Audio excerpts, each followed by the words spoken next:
신규 확진자가 이틀 연속 큰 폭으로 감소하고 각종 지표들이 개선되면서 5인 이상 모임을 금지한 방역 대책의 효과가 조금씩 나타나고 있는 것으로 보입니다. 하지만 요양병원의 집단 감염 우려가 여전히 남아 있어서 정부가 현행 코호트 격리 방식을 바꾸는 등 개선 방안을 마련했습니다. 보도에 박홍구 기자입니다. 지난달 24일부터 5인 이상 식사를 금지하는 강력한 방역 조치가 시행된 지 열흘이 지났습니다.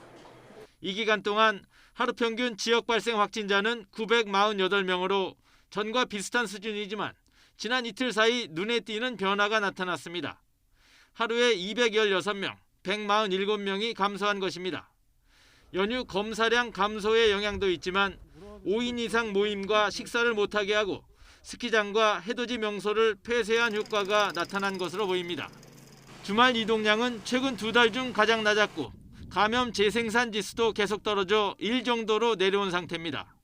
더 이상 확산을 멈추고 아슬아슬한 저지 국면에 계속 진입해 있거나 혹은 정점을 지나 완만하게 감소하고 있는 국면으로 보고 있으면서 사회적 거리두기 효과가 나타나지만 요양시설의 집단 감염은 여전히 이어지고 있습니다.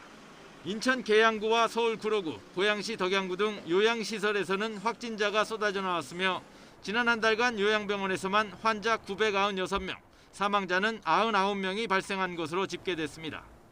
변수가 남아있는 것은 집단 감염과 그의 연장선상에서 이게 지역사회 감염으로 연결될 위험성들이 여전히 존재하기 때문에 이게 사회적 거리두기만으로 해결이 안 되는 문제들이라서 정부는 이에 따라 앞으로는 요양병원의 집단 감염을 지자체가 아닌 중앙정부 차원에서 신속히 대응하기로 했습니다.